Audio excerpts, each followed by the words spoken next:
Cinema industry అంటేనే అమ్మ ఒక రకమైనటువంటి అపోహలు ఉంటాయి.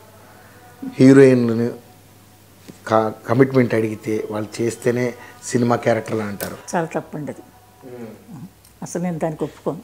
అంటే అంత హీరోయిన్లు ఏమైనా వేషాల గురించి ఏమైనా ఊరి మీద బడి ఇస్తున్నారండి. తప్పది, చాలా తప్పండి. అలాగ అడిగే ధైర్యం ఎవరికీ ఉండదు. ఇంకోటి ఏంటంటే సినీ ఫీల్డ్ క్యారెక్టర్లెస్ మగాళ్ళు ఎవరు లేరు. ఒక వ్యక్తి పేరు చెప్పను, ఆ వ్యక్తి తప్ప అతను క్యారెక్టర్లెస్ అన్నో కొంచెం వీక్నెస్, చిన్న వీక్నెస్, అదే అతని పుట్టుకతో వచ్చిందే. ఇప్పుడు మరి ఎన్టీ రామారావు గారు భార్య లక్ష్మీ పద్మావతిని ఎందుకు చేసుకున్నాడండి? లక్ష్మీ పార్వతిని. ఆయన వీక్నెస్ ఆవిడ ముందు కథ రాస్తానని వెళ్ళింది, ఆయన వీక్నెస్ని క్యాష్ చేసుకుంది. ఆయన తప్పు కూడా ఉంది కదా కదా కలిస్తేనే అంతే కదా చెప్పు వస్తుంది. అంత పెద్ద గొప్ప వ్యక్తి, ఎంత గొప్ప వ్యక్తి అండి. నరుడు నారాయణుడు అని ఊరాయన. అంతే. అంత అంత మంచి మంచి క్యారెక్టర్స్ చేసి అంత పెద్ద పేరు పద్మశ్రీ, అంత పెద్ద మనిషి కూడా ఆడదాని చేతిలో చపాలను పడిపోయాడు అంతే. మనం ఏం చెప్తామంటే దానికి ఒక్కొక్కరు ఒక రాత. ఇప్పుడు ఆవిడేం చెప్తుంది, ముందు హస్బెండ్ పేరు చెప్పదు, అంటే రామారావు గారి భార్యనే చెప్పుద్ది. ఇది మర్చిపోయింది. మరి అంతే కదా. ఇప్పుడు లెజెండరీ నందమూరి వారి వంశాన్ని చెప్పుకోవడంలో నిజంగా బాలకృష్ణ ఎంత మంచివాడో, పాపం ఆయన ఎంతో గౌరవిస్తాడు. నేనైతే అంత ఇవ్వనులేండి. ఎన్టీఆర్ గారు బాగా అభిమానిస్తారమ్మా మీరు? ఎందుకంటే ఆయన క్యారెక్టర్స్ అంత మంచి క్యారెక్టర్స్, ఎవరైనా అభిమానిస్తారు. క్యారెక్టర్ వైజా, వ్యక్తిగా కూడా మంచి ఆయన, చెడ్డ ఆయన అనలేదు. ఆయనది చిన్న వీక్నెస్ ఉంది, ఆ వీక్నెస్ని అవతల వాడు క్యాష్ చేసుకున్నారు. ఇద్దరిది తప్పు ఉంది. నీ హిస్టరీ రాస్తాను వెళ్ళింది, ఆవిడ హిస్టరీ కూడా అందరూ బయోడేటాలో రాసి. మీకు అలాంటి ఎప్పుడైనా ఎదురైనాయా ఇండస్ట్రీలో? అంత ఛాన్స్ మనం ఇస్తే కదండి బాబు. చాలండి మంచోరే ఊరుకుందరు, మంచోరే ఊరుకుందరు అంతే. మాట కూడా రానిచ్చేవారు కదా? కాదు, ఏమి నన్ను ఇచ్చేదాన్ని కదా అసలు. ఒకటే మాట, మంచోరే ఊరుకుందరు బాబు. మనమే క్యారెక్టర్ కోసం ఇప్పుడు వెంపర్లా, ఎవరిని అడగలా, ఎవరి దగ్గరికి పోలేదు. ఒక్క బాలచంద్ర గారి దగ్గరికి వెళ్ళాను, అది కూడా చేతులు ఉనికి. బాలచంద్ర గారు కూడా పెద్ద డైరెక్టర్ కదా. పెద్ద డైరెక్టర్, ఆయనకి జీర్ణ వీక్నెస్, సరిత వీక్నెస్. సరిత అమ్మాయి, ఇంకొక అమ్మాయి ఉంటాయి గీత, ఆయనకి చిన్న చిన్న వీక్నెస్లు ఉన్నాయి. మరి మగాడు కదా. దాదాపు అంటే మీరు రాధిక గారు కావచ్చు, రాధ గారు కావచ్చు, ఇలాంటి మంచి మంచి సుహాసిని అంతతో చేశాను. కానీ సుహాసిని ఏదో సినిమా, అది సీరియల్ అయితే తీస్తుంది. నన్ను అంతకుముందు చేశాను. పెళ్ళి పెళ్ళి పెణ్ అని ఆడది తీస్తే, రెండో సినిమా పెణ్ అంటే ఆడదని తమిళ తెలుగులో ఆడది.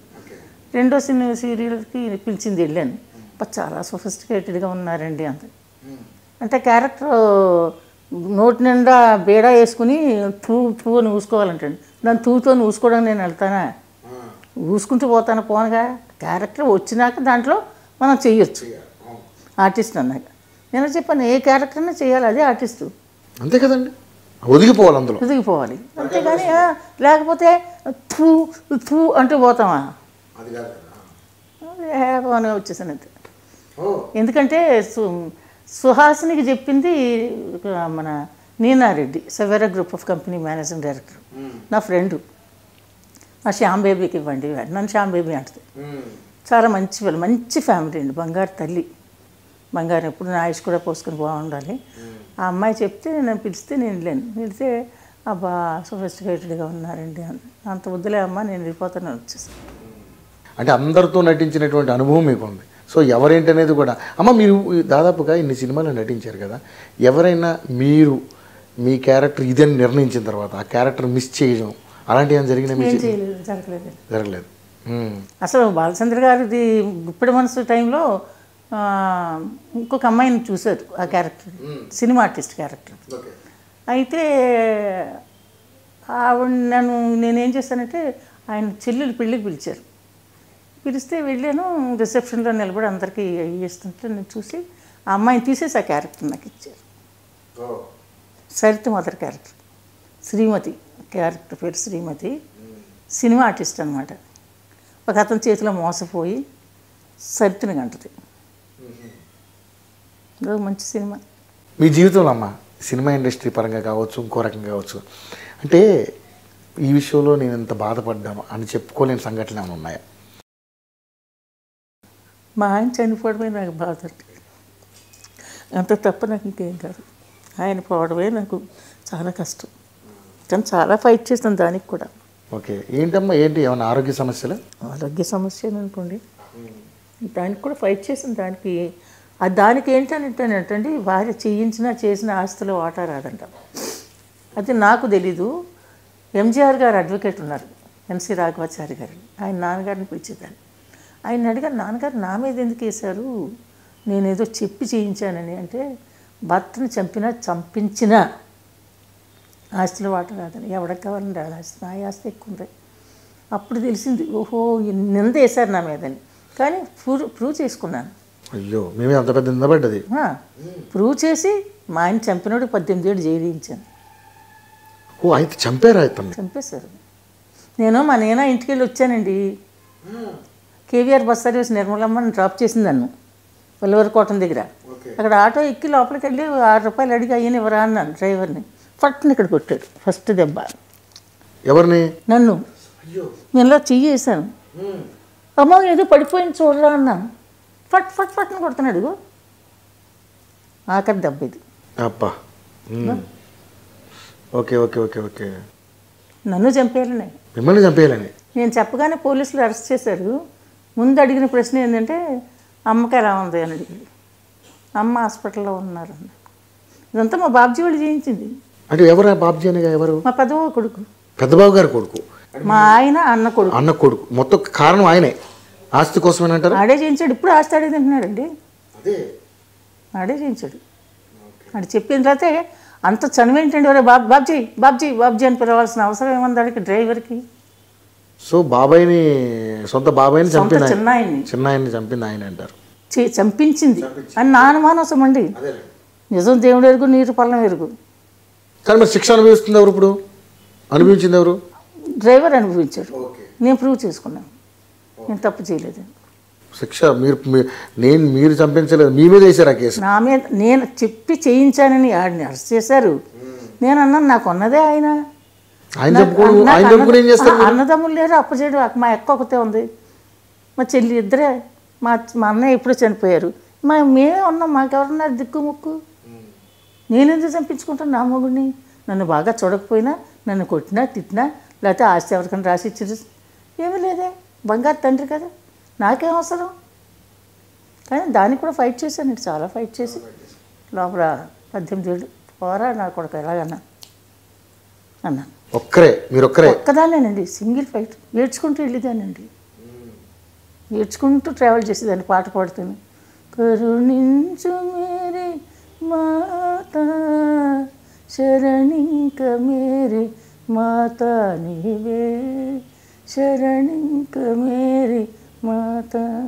ఆ పాట పాడుకుంటూ వెళ్ళేదాన్ని, దేవుణ్ణి తోడు చేసుకుంటూ. పరిశుద్ధాత్మ మహిమ వరపుత్రుగంటుమా ప్రభు యేసునాథు కృపచే మా భూమికి కలిగే రక్ష పాడుకుంటూ వెళ్ళి జయించుకుని వచ్చాను. సో మొత్తానికైతే కేసు నుంచి బయటపడ్డారు. మీ మీద పడ్డ అన్నీ ప్రూవ్ చేశానండి. ఫోర్జరీ ప్రూవ్ చేశాను, ఫోర్జరీ ప్రూవ్ చేశాను, అమ్మేశాను. మా ఆయనది ప్రూవ్ చేశాను, ఆయన లోపల పంపించాను. ఒక్కదాన్ని అనాథని. మరి ఒక్కదానికి ఆయన లేకపోతే నేను ఎలాగేంటి? కనీసం పిల్లలు కూడా మీకు పుట్టలేదన్నారు. పుట్టలేదు. సో మీరు అన్ని కష్టాలు పడ్డారు ఏంటంటే నాకే బాధ అనిపిస్తుంది. అంటే అదే చెప్తానండి, విధి విలాసం, డెస్టినీని ఎవరు మార్చలేరు. సరే అమ్మా, మీరు నిజంగానే ఇంత కష్టపడి ఇక్కడ దాకా వచ్చారు. సో అంటే నేను ఫైనాన్షియల్గా నేను ఎప్పుడు కష్టపడలేదు. ఫైనాన్షియల్గా కష్టపడలేదు, ఎందుకంటే మీకు ఉంది కాబట్టి. ఉన్నది కాపాడుకోవడానికి చాలా ట్రై చేశారు. అంటే మా ఆయనది తీసుకుందామని అనుకున్నారు వాళ్ళు, దాన్ని నేను జరగనిచ్చాను కాదు. ఆయన ఇప్పుడు చీఫ్ జస్టిస్ అయ్యి రిటైర్ అయ్యి ఢిల్లీలో ఉంటున్నాడు, జస్టిస్ కర్పగోయ్ నాయకను. చిన్న నేను అప్పుడు నాకు అడ్వకేట్ వంటివాడు, నేను రానమ్మా ఇవాళ నాకు పని ఉందన్నాడు.